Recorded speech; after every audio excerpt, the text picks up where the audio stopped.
Good morning everyone. এখন বাজে 6:30, সকাল 6:30। অবশ্যই ডে লাইট দেখে সকাল 6:30 বলাটার কোনো অপেক্ষাই রাখে না। তো কেন সকাল 6:30 বললাম,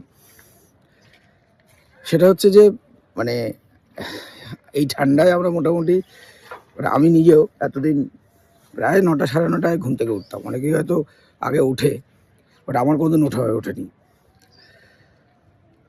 তো উঠে স্নান টান করে রেডি হয়ে মনে হলো তোমাদের সাথে একটু কথা বলি, মানে শুটিংয়ে যাওয়ার আগে। কেন বলবো হঠাৎ মনে হলো, তার একটাই কারণ। সেটা হচ্ছে এতদিন ভাবতাম যে সকালে উঠে খুব ঠান্ডা লাগে, কি করব, সকালে উঠে ঠান্ডায় স্নান করতে পারবো? কিন্তু বিশ্বাস করো, মানে একবার স্নান করার পরে, মানে প্রথমবার গায়ে জল ঢালার পরে তারপর আর সেই ঠান্ডাটা অনুভব হয় না। অনেকে হয়তো জানে সেটা, বাট এখনকার নিউ জেনারেশন তারা মনে হয় না সবটা জানে এটা। তাই সকালবেলা ঘুম থেকে উঠে একবার স্নানটা করে দেখো, তারপরে নিজের কাজ শুরু করে দাও সকাল থেকে। দেখবে দিনটা অনেক বড়, অনেক কিছু করতে পারছো, মানে শেষ হবে না তখন।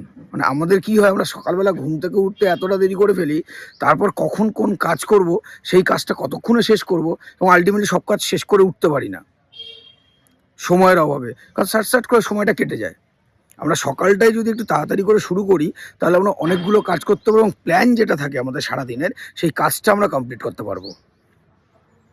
আমি জানি না আমার এই কথা কতজনের কাছে পৌঁছবে, কারণ একটা অদ্ভুত সময়ের মধ্যে পৌঁছেছি আমরা। ভালো জিনিস, ভালো কন্টেন্ট, মানে যারা আপলোড করে বা যারা আপলোড মানে করি আমরা, সেই কন্টেন্টগুলো সবার কাছে পৌঁছয় না। আদৌ পৌঁছলে হয়তো তারা দেখে না। ভাইরাল কন্টেন্ট হতে হবে। কি ভাইরাল কন্টেন্ট, সেটা আমার বলার অপেক্ষা রাখে না। হঠাৎ মনেই হতে পারে যে সকালবেলায় মানে কেন আমি হঠাৎ এরম টাইপের কথাবার্তা বলছি। আমার বলার একটাই কারণ, অনেক অনেক মানুষ আছেন, অনেক ক্রিয়েটিভ মানুষ আছেন, যারা সারাদিনে অনেক কিছু ক্রিয়েটিভ কাজ করেন। আজকের দিনে সোশ্যাল মিডিয়া তো একটা বড় প্ল্যাটফর্ম নিজের ক্রিয়েটিভিটি দেখানোর জন্য। আমরা কি করছি, আমরা কি করছি না, মানে আমি বলছি না যে সারাদিন আমার বাড়িতে কি রান্না হচ্ছে, সারাদিন আমি কি রান্না করছি সেই ভিডিও। আমি বলছি না যারা রান্নার ভিডিও করে তাদের ক্রিয়েটিভিটি নেই, কারণ খুব কঠিন রান্না করাটা, খুব কঠিন কাজ। আমি তো পারি না, বা সেটা কোনো মহান কাজও নয়, বা মানে আমি কোনো বুক ফুলিয়েও বলছি না যে আমি পারি না, সেটাও খুব কঠিন কাজ। কিন্তু তার বাইরে গিয়েও অনেক কন্টেন্ট আছে যেগুলো খুব তাড়াতাড়ি মানে অকারণে ভাইরাল হয়ে যায়, কারণ থাকে না ভাইরাল হওয়ার। আর অনেক ভালো ভালো কন্টেন্ট যেগুলো হয়তো মানে আদৌ লোকজনের কাছে পৌঁছয় না। কারোর অ্যাকাউন্টে 100 ফলোয়ার, 100K ফলোয়ার, সরি,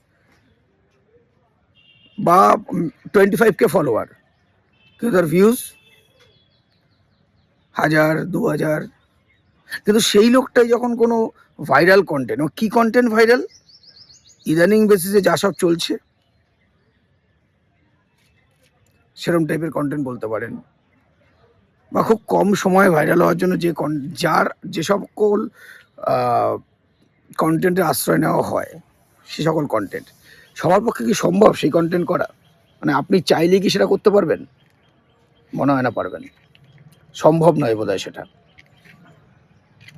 মানে অদ্ভুত একটা বিষয় আর কি। তো যাই হোক, সেই বিষয় নিয়ে পরে কথা হবে আবার। সো আজকে এই অবধি থাক, গুড মর্নিং। সো সকালবেলা ঘুম থেকে উঠে স্নান করো, স্নান করে একটু জাস্ট প্রাণায়াম করে দিনটা শুরু করো।